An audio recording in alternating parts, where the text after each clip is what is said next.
November the 25th, Daniel 1:1 through 2:23. 3 years after King Jehoiakim began to rule in Judah, Babylon's King Nebuchadnezzar attacked Jerusalem with his armies, and the Lord gave him victory over Jehoiakim. When he returned to Babylon, he took along some of the sacred cups from the temple of God and placed them in the treasury of his God in the land of Shinar. Then he ordered Aspenaz, who was in charge of his palace personnel, to select some of the Jewish youths brought back as captives, young men of the royal family and nobility of Judah, and to teach them the Chaldean language and literature. Pick strong, healthy, good-looking lads, those who have read widely in many fields, are well-informed, alert, and sensible, and have enough poise to look good around the palace. The king assigned them the best of food and wine from his own kitchen during their 3-year training period, planning to make them his counselors when they graduated. Daniel, Hananiah, Mishael, and Azariah were 4 of the young men chosen, all from the tribe of Judah. However, their superintendent gave them Babylonian names, as follows. Daniel was called Belteshazzar. Hananiah was called Shadrach. Mishael was called Meshach. Azariah was called Abednego. But Daniel made up his mind not to eat the food and wine given to them by the king. He asked the superintendent for permission to eat other things instead. Now, as it happened, God had given the superintendent a special appreciation for Daniel and sympathy for his predicament. But he was alarmed by Daniel's suggestion.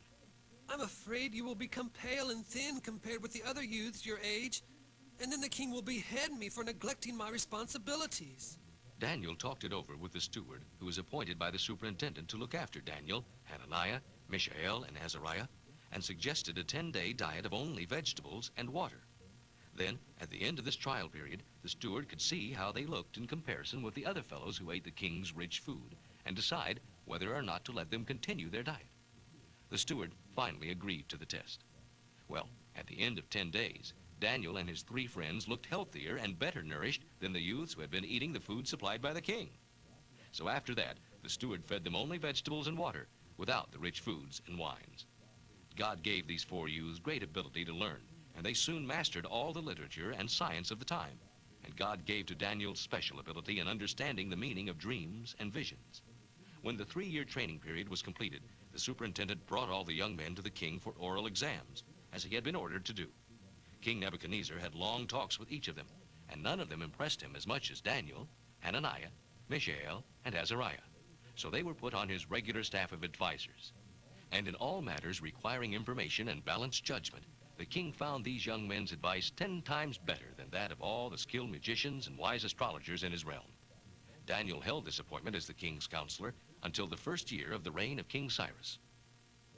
One night in the 2nd year of his reign, Nebuchadnezzar had a terrifying nightmare and awoke trembling with fear. And to make matters worse, he couldn't remember his dream. He immediately called in all his magicians, incantationists, sorcerers, and astrologers, and demanded that they tell him what his dream had been. As they stood before him, he said, I've had a terrible nightmare, and I can't remember what it was. Tell me, for I fear some tragedy awaits me. Then the astrologers, speaking in Aramaic, said to the king, Sir, tell us the dream, and then we can tell you what it means. I tell you the dream is gone. I can't remember it. And if you won't tell me what it was and what it means, I'll have you torn limb from limb and your houses made into heaps of rubble. But I will give you many wonderful gifts and honors if you tell me what the dream was and what it means. So begin. How can we tell you what the dream means unless you tell us what it was? I can see your trick. You're trying to stall for time until the calamity befalls me that the dream foretells. But if you don't tell me the dream, you certainly can't expect me to believe your interpretation. The Chaldeans replied to the king, There isn't a man alive who can tell others what they have dreamed, and there isn't a king in the world who would ask such a thing. This is an impossible thing the king requires.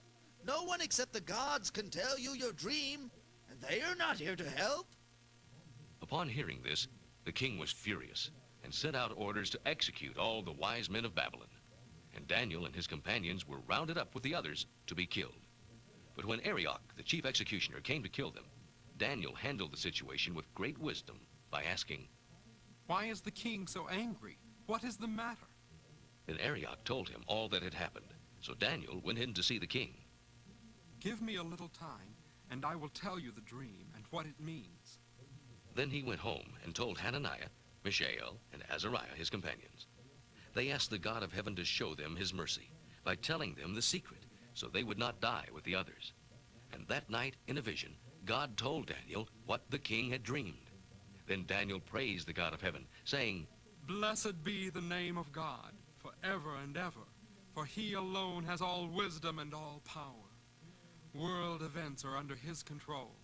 He removes kings and sets others on their thrones. He gives wise men their wisdom and scholars their intelligence.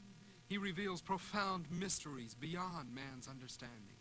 He knows all hidden things, for he is light, and darkness is no obstacle to him.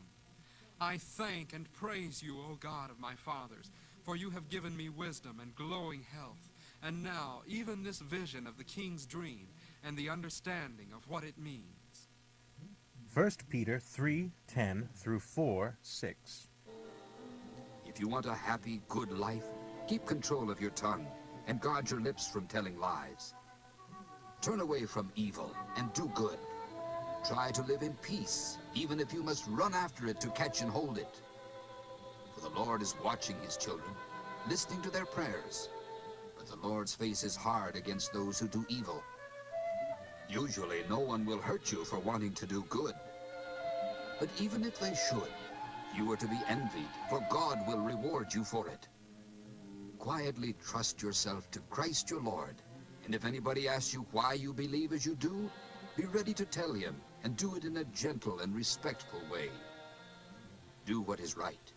Then if men speak against you, calling you evil names, they will become ashamed of themselves for falsely accusing you when you've only done what is good. Remember, if God wants you to suffer, it is better to suffer for doing good than for doing wrong. Christ also suffered. He died once for the sins of all us guilty sinners, although he himself was innocent of any sin at any time, that he might bring us safely home to God. But though his body died, his spirit lived on, and it was in the spirit that he visited the spirits in prison and preached to them. Spirits of those who, long before, in the days of Noah, had refused to listen to God, though he waited patiently for them while Noah was building the ark. Yet only 8 persons were saved from drowning in that terrible flood. That, by the way, is what baptism pictures for us. In baptism, we show that we have been saved from death and doom by the resurrection of Christ, not because our bodies are washed clean by the water, but because in being baptized, we are turning to God and asking him to cleanse our hearts from sin. And now Christ is in heaven, sitting in the place of honor next to God the Father, with all the angels and powers of heaven bowing before him and obeying him.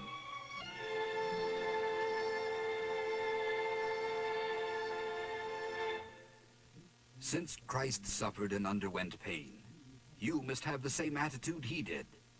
You must be ready to suffer too.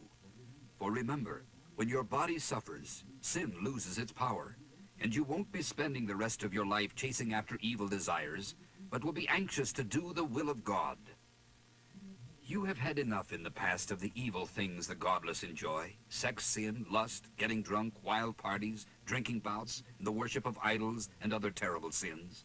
Of course, your former friends will be very surprised when you don't eagerly join them anymore in the wicked things they do, and they will laugh at you in contempt and scorn.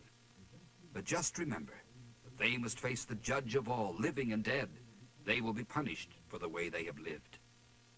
That is why the good news was preached even to those who were dead, killed by the flood, so that although their bodies were punished with death, they could still live in their spirits as God lives.